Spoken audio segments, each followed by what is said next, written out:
Cell phone ping, last at the river. Cell phone pings are smoking gun. This is where the cell phone died, in this area here. Oh, what's that? We got a car. We have a car right there. That, ladies and gentlemen, is a vehicle. If a car is here, it's foul play. That's the top of the pickup right there. You never know what you're gonna find out here. You never know. We're definitely working a foul play case, and it's hard to not say what I know. The original press release by the St. Helens Police Department, who has jurisdiction over this case, is as follows. The St. Helens Police Department is once again seeking information relating to a 2021 missing persons case. St. Helens resident Terry Shinaver, 33, was reported missing to the St. Helens Police Department in May of 2021. Shinaver is a white male. He is 6 feet tall, 155 pounds, with brown hair and blue eyes. The last confirmed sighting of Shinaver was at the Helens Casino in Ridgefield, Washington on April 30th of 2021. Shinaver was driving a black 1993 Ford Ranger with Oregon license plate 356 LDG. He was last seen wearing a yellow long-sleeve work shirt, blue jeans, and Carhartt boots. Neither Shinaver nor his vehicle have been located.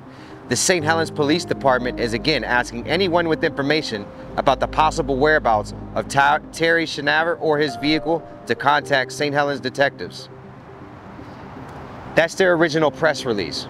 After digging into this, contacting the St. Helens detective that's in charge of this particular case, we've been in communication. There's a lot to Terry's case. Terry was drinking that day. It was his girlfriend's birthday, who was at the casino. The girlfriend was posting pictures of her being happy on social media. It appears as though she was with possibly another guy there that TJ had had problems with in the past with this guy. I believe he had had fistfights with this guy who was at the casino with his girlfriend on her birthday. Terry went up to the casino, sat in his pickup truck. All we know is TJ never went in the casino, never left his pickup truck. He left the casino, headed north in this direction. His cell phone died right in this region. We have the Lewis River. At the detective's request, we are here. We do not have a big search area today, specifically because of the information that I cannot disclose to you guys in this case. This is a very rare case. I apologize that I can't discuss all the other information. It's protected by a grand jury at the moment. So with that being said, this is going to be one of two locations that we searched today. Only in this case, we have a cell phone ping. We have a river. It aligns with everything else that we've done. It would make sense that TJ and his vehicle are here. It's unfortunate, but he's been missing now for almost 15 months, and his family needs answers. His dad needs answers. One of the last things his dad texted me this morning was, "Thank you, Doug. I can't begin to tell you how much I appreciate you guys looking for my son. I honestly figured nobody cared." And we get this from a lot of families, because not a lot has ever been done. There can never be too much, and it's never enough when you lose somebody, so you never feel like you've gotten the help you needed. So I am honored, we are honored to be here today. We're gonna do everything that we can in our power to put forth a great search effort today. Jared's getting ready to get in the boat right now and run sonar. Fingers crossed we'll be able to bring TJ home today.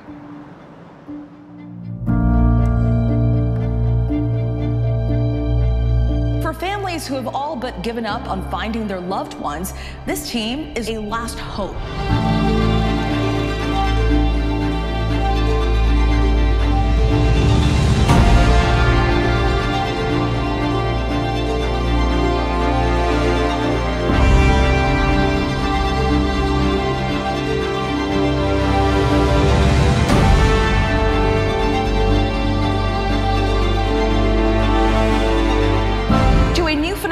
Civilian divers cracking cold cases for free.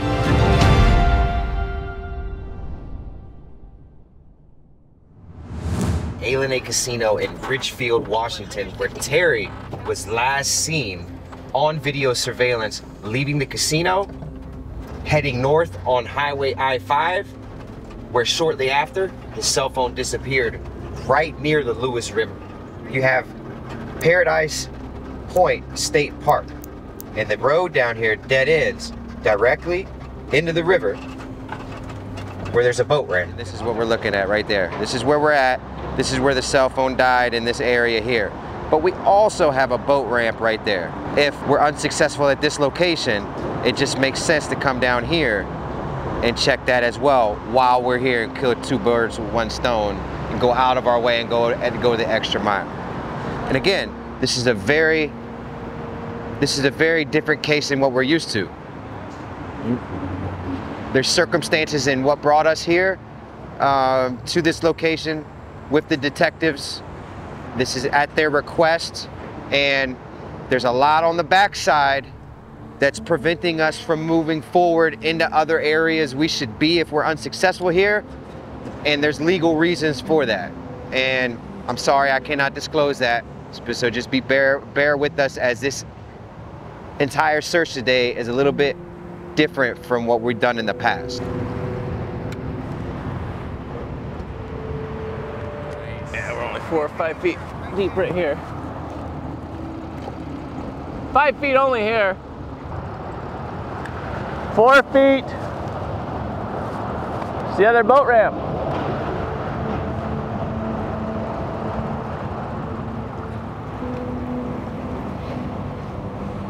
Oh, 9 feet here. That's good. We got a bigger hole.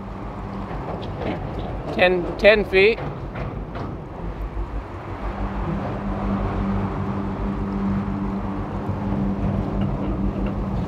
$12 feet.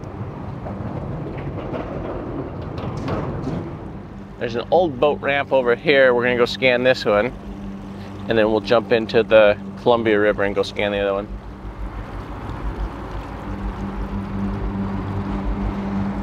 Yeah, it's only 2 feet deep right there.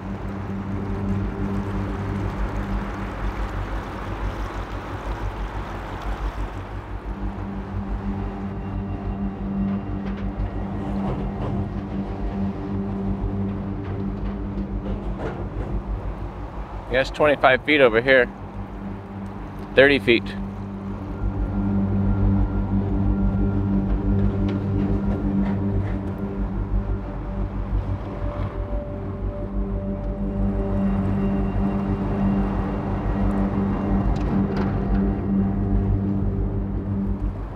Little unclear on that I just went over, so we're gonna go back over that. Could just be part of the rock outcropping. I'm having a real hard time ruling this one out. This right back there.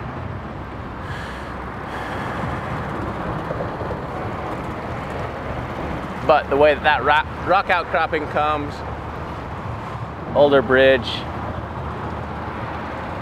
we'll drop a magnet on it and we'll see. After I hit it at some 45s and some 90s as well.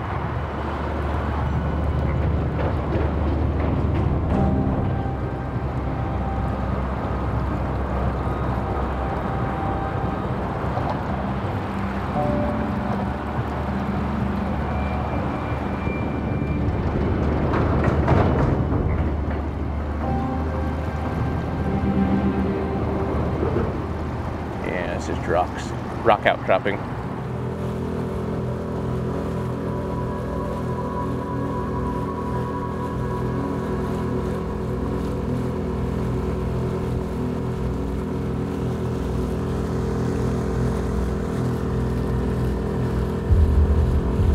We are halfway there to where we're going. The boat ramp? Yeah, the other boat ramp that we're gonna go check out. Yeah, we're already halfway there. You should see right around this bend, it's gonna open up to another river. We're gonna jump out onto that river. And I think that one is the Cowlitz River. Yeah, in fact, if you look right behind you, there's a white truck backing his boat in. That's where we're going. So this is the Lewis River. We were on the east fork of the Lewis River just now. Oh, look, there's another boat ramp on the other side too. All right, I'm not sure which way the river's running here, so let's drop some sonar in. We'll just start scanning from here to the boat ramp. 14 feet, plenty deep. Boat ramp is angled that way, so that means that it's going to be running downriver, is that direction with our nose pointed up. So if the truck is in here, it will be in here anywhere from the boat ramp to the big set of trees is going to be my guess. We're currently 12 feet deep, plenty deep to hide a vehicle. And this is really the farthest I would suspect that he's going to be if he was coming off the boat ramp.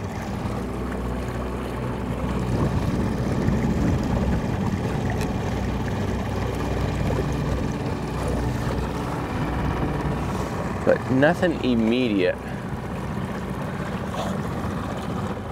for where we would suspect. We'll head out into the river just a little bit further.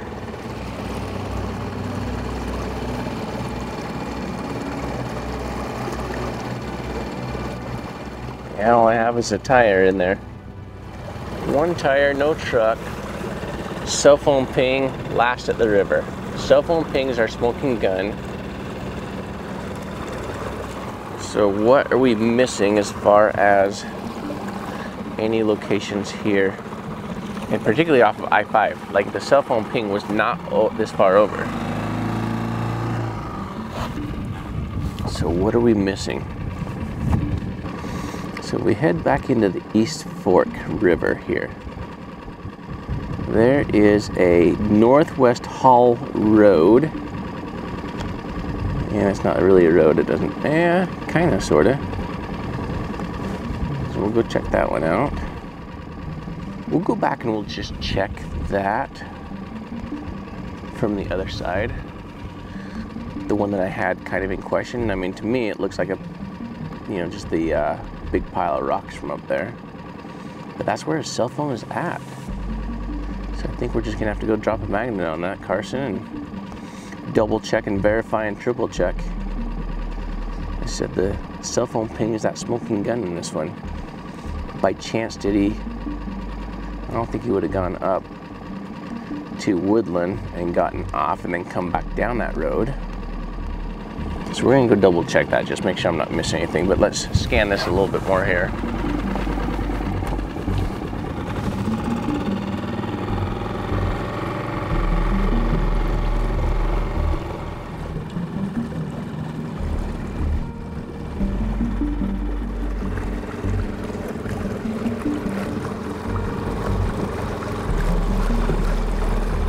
So a Ford Ranger doesn't have that much compartment space within the cab for it to float. So if you take it compared to like a smaller car that has it's a lighter vehicle, if we're dealing with a car, a lot of cabin space, that's going to float a lot more than a Ford Ranger that has less cabin space and is a heavier vehicle.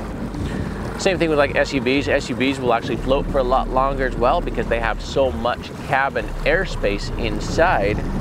It's just simply not what we're dealing with a Ranger. So it's going to pretty much go in and sink probably within 75, 80 feet usually.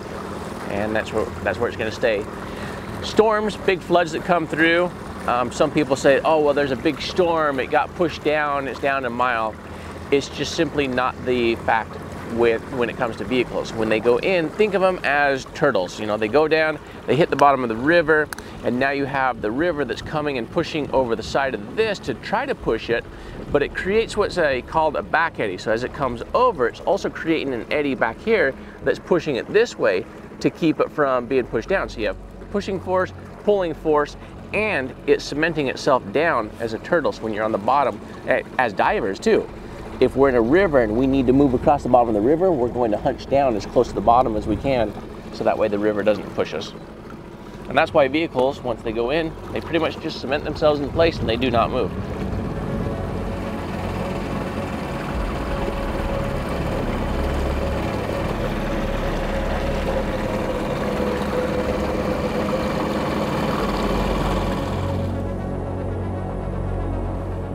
Horseshoe Lake has always been a question mark for me as well,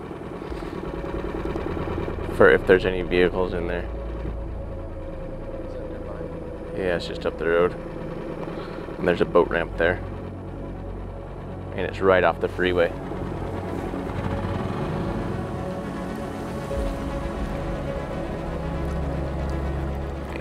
Nothing there. Ooh, that's a steep road coming in too. Look how steep that is. It looks like they took a bulldozer and yeah, no vehicle is making that back up that. It's almost like somebody lives up above and they made that to come down and enjoy the river from their private home up above. We're just one spot over here. I just want to throw a magnet real quick, but you know, we have a cell phone ping on this one. You know, that's our smoking gun. That other ramp is clear, but why do we have a cell phone ping here? Now we have the next exit up the road, like 2 miles, is Horseshoe Lake right there in Woodland.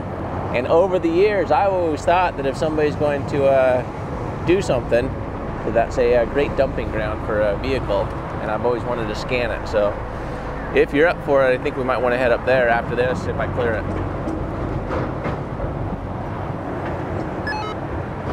We also have another location that Josh pointed out right down the road on this same river. I'll send you those coordinates. You might want to just run down there. You're talking about if I go upstream still?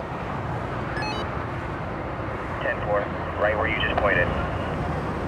All right, yeah, I looked at it. It looked like it was a little too shallow, but we can go check it out.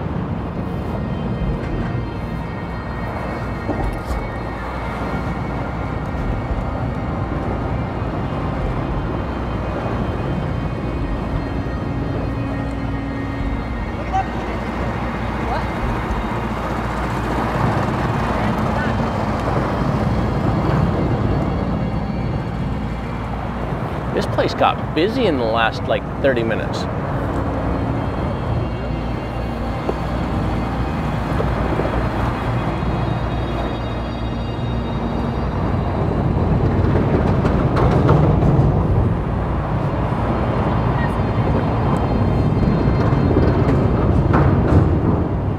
Yeah, there's nothing there.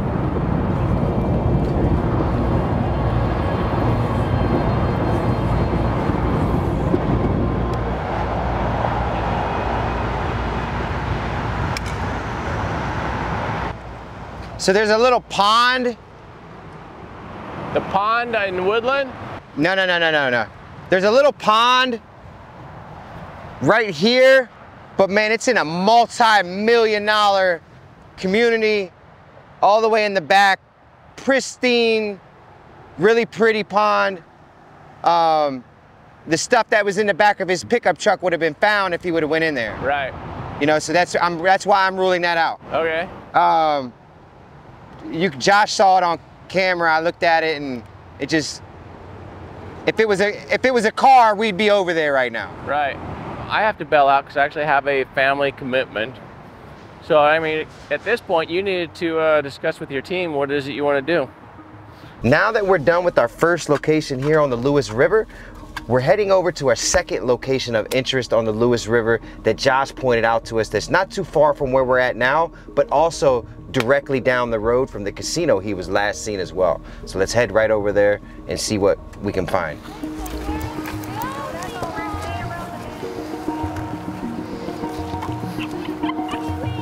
Yeah, so here on drone, you can see all the different anomalies here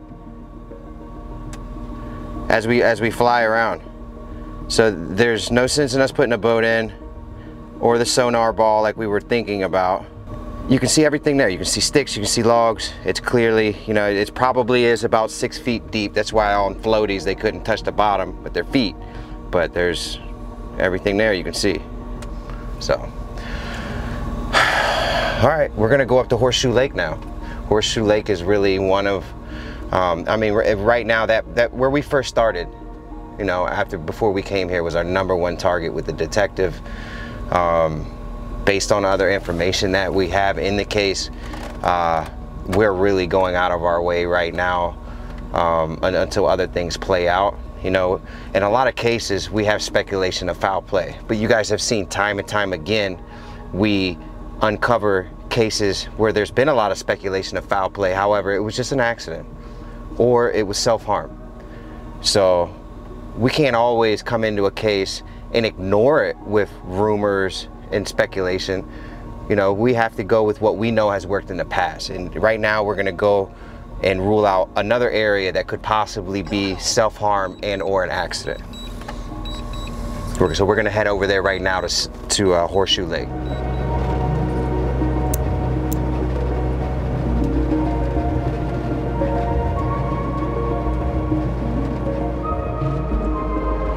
So we're pulling up to Horseshoe Lake. We have a lot of activity here. It's almost 100 degrees today, so it's gonna be very hot. We have a lot of people who are using the lake today, so we're gonna have to be courteous to those around us. We're probably gonna have to hike the boat down in so that we're not near any other parking lots that are just crowded. We can't get into the main parking lot at all. It's so packed. So we're looking for a Ford Ranger. It's gonna stick out like a sore thumb. It's not gonna look anything like a vehicle unless it's upside down per se. But the width and the length of a Ford Ranger is very unique. Hey, we're at 17 feet right here. Over there where everybody's standing up is really shallow. This back corner here is a nice little corner to get a car in here.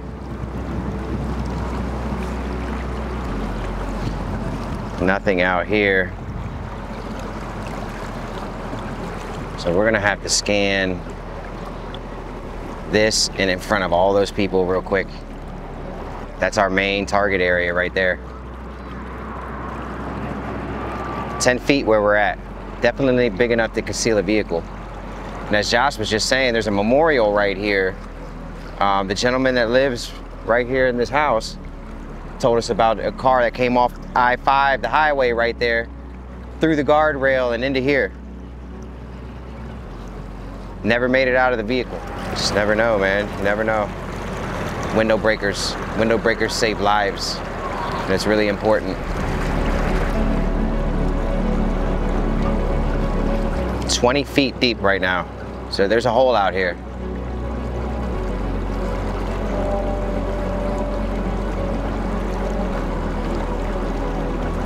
We're looking for a vehicle that's only been in here 14 months. So it's gonna be well above the bottom. It's not gonna be that sunken in. It's gonna be really easy to see. And it's coming back up.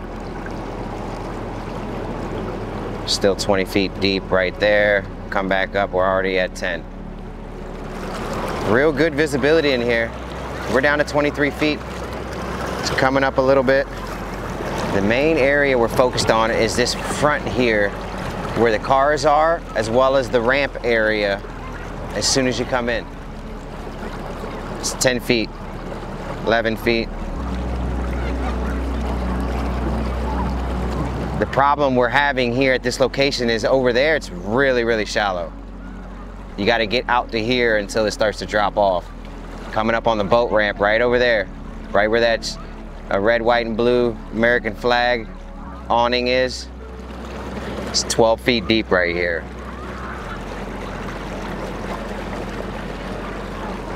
Come on, give us a car. Give us a car. Come on. Give us a truck, I mean. Let it be a truck. Coming across the ramp. I can see the edge of the ramp over there.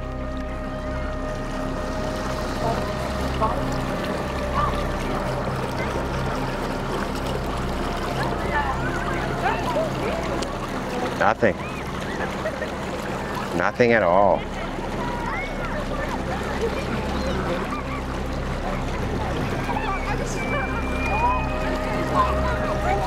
Crystal clear. I mean, the boat ramp being there is more of a, you know, self-harm possibility. We're definitely, I don't think we're looking at accident or an accident scenario here. Definitely self-harm and or foul play. 16 feet right here, so we're plenty deep. We're also away from the boat ramp. We know cars clear guardrails. Guardrails get replaced without them being questioned. It's possible.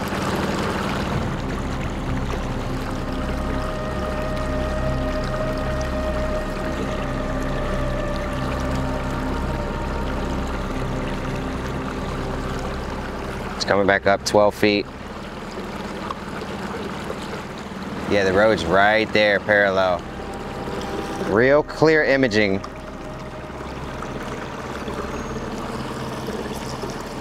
You can see everything out here. We're working with 12 feet deep. Over here on our Garmin Live Scope. Real clear bottom. Nothing right there, huh? Nothing right there. Oh yeah, yeah, yeah. If you look over, yep, you can see right here. This is our shoreline right here. You see these tires? Those are tires. Beautiful image of tires. So that gives you guys an idea of what we can see out here. So a car is gonna stick out like a sore thumb. You got a log of some type right there. You see the trees we're going over right now. You see the trees right here. Now we're over here behind these houses. We got another tire out here. 2 tires, we got a big tire, look at that one. Ooh. Oh, what's that? We got a car. We have a car right there. That, ladies and gentlemen, is a vehicle. Right off the back side where those dumpsters are. It's not a pickup truck. I don't think. Ooh. Looks like a vehicle for first scan, definitely. 9 feet deep. So if it's tall, depending on how far it's sunken in, it's probably like 6 feet down to the vehicle. You never know what you're gonna find out here. You never know. Should be coming over it. We should be almost directly over it. From that scan, it definitely doesn't look like a car. We should be right over it right now. 7 feet deep.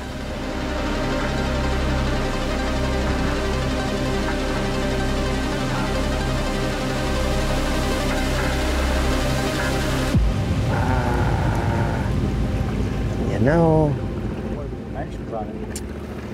that angle definitely doesn't look like a car. You can look at it. I'm not sure what that is. Maybe a boat. But it's 18 feet right there. It's gonna be right along our other line. Yeah, it definitely looks like a boat there. That's why you gotta rescan things. Like kind of hollow, right? Yeah, with the one seat in the middle. But we'll see. We'll get a good idea. We also have a magnet. Magnet doesn't lie. I mean, theoretically, right now, we're working. If a car's here, it's foul play. If our car is here, it's foul play. Ah, man, from that direction, just from one side, it looks like it could be a car. From the other side, it looks like it could be a boat. But I need to get right over it to see how tall it is. Okay, gotcha. That's what I'm trying to do right now.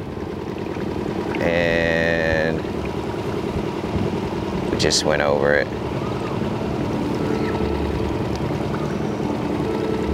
It is only a foot tall. Yeah, it's definitely a boat. Let's go right back over that. Not gonna be our car or our truck and or a car. Coming over it right now.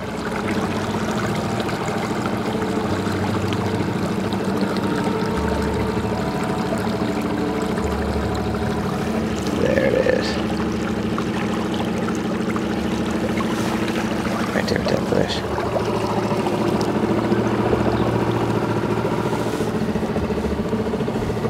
Right there on the other side of that bush. There it is, there it is, there it is, right there.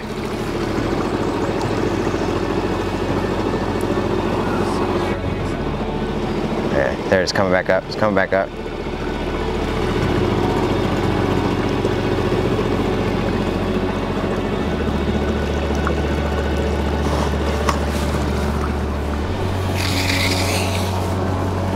There's the magnet going down. We're right above it.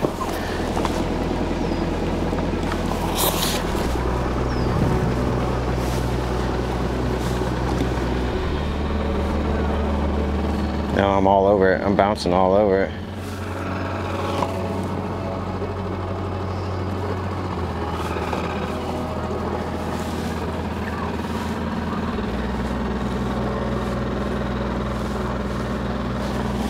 It feels like a boat. Definitely hard. It's just not tall enough. Yeah, it's not metal. Doesn't really look like a car. It's not tall enough to be a car. Nothing on the magnet. And nothing on the magnet. The magnet doesn't lie. This should probably be our last location. We're back here behind these houses, which we're kind of scanning for no reason. I'm pretty sure at this point, we're gonna find somebody that we're not looking for. A car we're not looking for. Definitely. Look at all of the trees over there. The coolest thing about this lake is it is shaped just like a horseshoe. It is named Horseshoe Lake for a reason. If you guys look on the map here in Woodland, Washington, it is picture perfect horseshoe.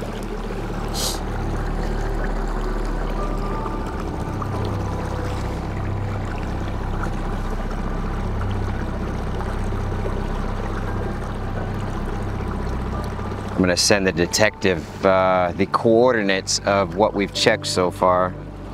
Where honestly, the cell phone information that I have is not great cell phone information that we're used to. What did you say the radius was on it? The technical radius, I mean, to be honest with you, is like 50 miles. However, the last exact pings were near I-5 where we started this morning. And that was just one of the only locations you're gonna get off of those last pings. He did, I guess, not have a great cell phone. So did that have something to do with it? I don't know. But you know what? We are missing like just that X factor. There's some other dynamics that are unfortunately we can't talk about at the moment because they're classified. But we are definitely we have ruled out so far accident scenario and also self-harm scenario based upon what the detective was concerned about. All right, so we've made our way around the inside of the horseshoe, back up behind these houses and the road right here. This is gonna be our last little stretch of Horseshoe Lake.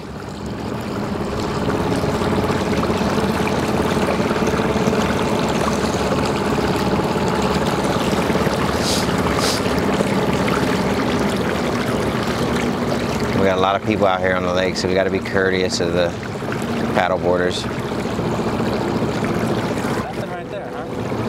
Nothing. 14 feet deep out here, though. If we find something right here, it's going to be from most likely maybe a homeowner that's trying to hide something with insurance fraud,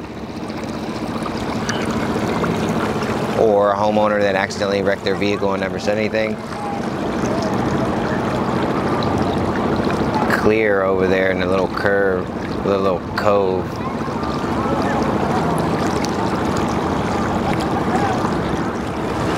So you guys see the docks right there, and that's how they come up right here. One, you got another one coming up as well.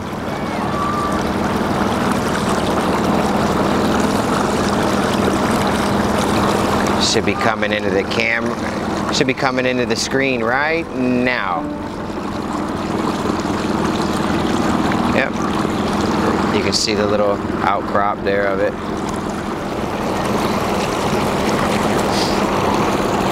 That's gonna wrap this location up.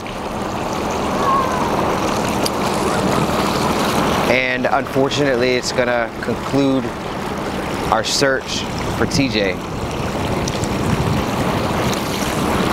We'll get the boat out and we'll close this one out.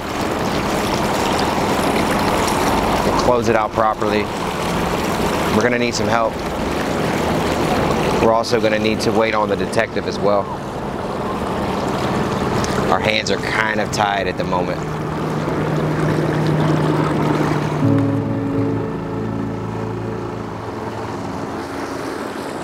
So Horseshoe Lake is absolutely clear. Based upon the cell phone information that we've had and the detective's suspicions, we've been able to rule out the possibility of self-harm and also an accident scenario. In order to move forward, we have to wait for some things to play out in the legal system. The detective is going to get back to us later on this week or next week before we move forward. This is going to conclude our episode at the moment.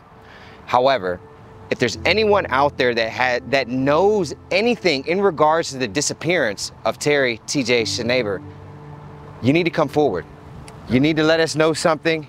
You need to let the St. Helens Police Department know something. Reach out to us. Somebody has to know something. If something happened, if this is related to foul play, somebody out there knows something. Step forward, come forward to the police or us and give us that information that can lead us into finding TJ. Please do that. If you haven't already done so, please make sure you take a moment to subscribe, like, share, leave a comment, let us know what you think. Unfortunately, we can't move forward. Like I said, our hands are tied at this moment until we let some legal stuff play out at the request of the detective working the case. So leave a comment below, let us know what you think. Until next time, we're moving on down the road to our next case. We'll see you on the next one.